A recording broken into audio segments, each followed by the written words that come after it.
Hey, it's Joshua Vergara. What's going on, everybody? And I'm really excited to bring you my look at the Xiaomi Mi Mix 3. Now, there are a couple of different reasons why I personally love this phone, but let's explore the different types of users that this phone might be for. Looking for a good bang for your buck? Well, this phone might be the ticket. There is a huge asterisk, a huge caveat though, this phone's not really made in many markets. If you followed Xiaomi with all of their devices in the past, then this is not really much of a surprise.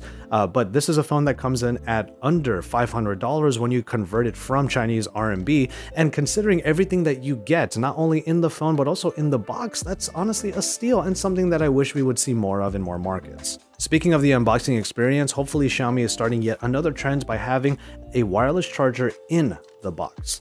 The rest of the specifications might also mean that this phone is great for the spec hungry. The Snapdragon 845 is at the helm here, which is good. This puts it in line with other flagships, but Xiaomi is going the extra mile by providing up to 10 gigabytes of RAM on here, which is kind of a ridiculous sounding number. We are very far from the 4 gigabytes that most smartphones used to have. For those that need a lot of storage, this does have up to 256 gigabytes of onboard storage available depending on which version you get. If you're looking for big numbers on the display, you're also getting it here too. 93.4%. That is the screen to body ratio that Xiaomi have achieved here, mainly because of the new mechanism they put into it. The slider phone has returned. But before I get to that sliding mechanism, let's just enjoy just how much screen we're getting on this phone. It is an AMOLED display at full HD plus resolution, so you're not really getting quad HD here, but that's never been Xiaomi's MO anyway.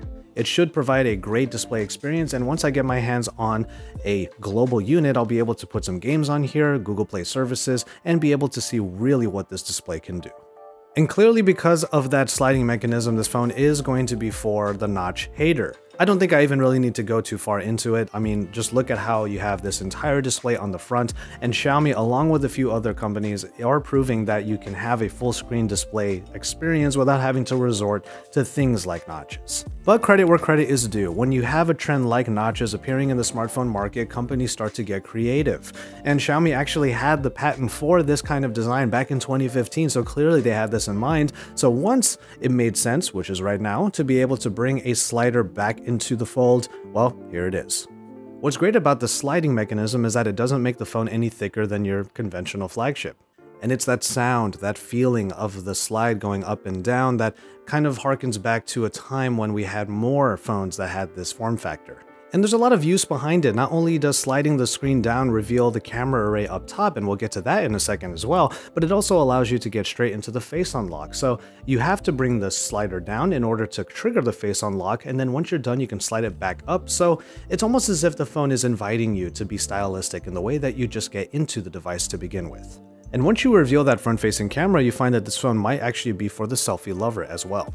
Not only is the front-facing camera no longer on the bottom below the display like it was in the last two generations, it is a 24 megapixel sensor with a 2 megapixel sensor backing it up. And so far, it's looking quite detailed until you get into the portrait and beautify modes. Now, obviously with a Chinese phone like this, it's trying to soften a lot of the details inside of its portraits, but you don't necessarily have to use those. If you are a beautify mode lover though, you can get from 0 to 5 in terms of the settings, and from 0 to 1, there's already a pretty significant change where part of my chin went missing because it was really trying to slim my face. The different lighting effects can also be used in order to make the bokeh into different shapes like stars and hearts. There's even a mode on the front-facing camera that you may or may not like, but I have to mention it. It's only available on the Chinese ROM though, so it's not like I'll be able to review it in the global edition of this device. There's something called the magic mirror, where it will actually take a look at your pose, at your face, and assess a score from 1 to 10. Now, it's just supposed to be a fun little mode. We had a lot of fun with it, trying to figure out how to get it to get above 8.0. And the highest that I got was 8.3 or 8.5. So it's not the easiest thing to please. But in general, the phone can be for photographers as well, as Xiaomi's really trying to push the envelope, or rather their envelope, in terms of image quality. The main shooter is at f1.8 aperture, and then the other one is a 2x optical zoom that has f2.4 aperture. So you get your zoom, but you also get a lot of different modes to take advantage of, both in photo and video. Photo modes get the night mode. This is Xiaomi's version of what you might have seen in Huawei's devices in recent iterations. It uses some stabilization to make sure that your shaky hands don't show up in the long exposure photo, where it also takes a bunch of shots HDR style to get you the best possible results. But what I do like about Xiaomi's implementation is that it is only about 2 or 3 seconds. You're not holding the phone for too long and you can get this kind of shot pretty quickly. A manual mode is also available if you want to cater the shot to exactly what you want it to be via the settings.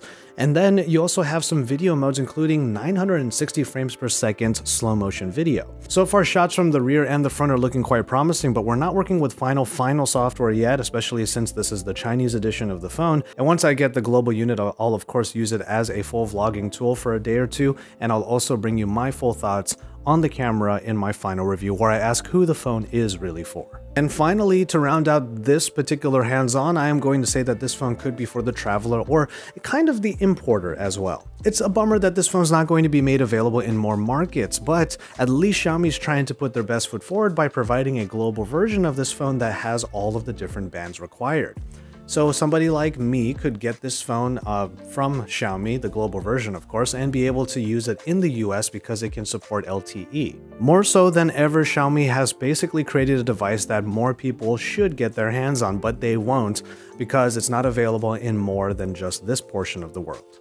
And when I get my hands on the global edition, I'll be able to bring you my full review of this device, where I ask the question, who is this for, and go through a somewhat definitive list of the types of users that the Xiaomi Mi Mix 3 can really service.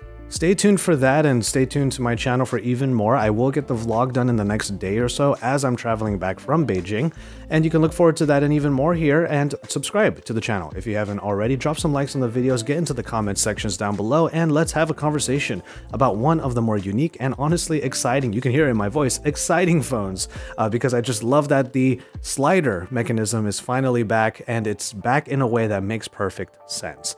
In any case, I'm going to call it on this one. I'll see you on the next video. Thank you so much for watching, and remember to enjoy your tea, everybody.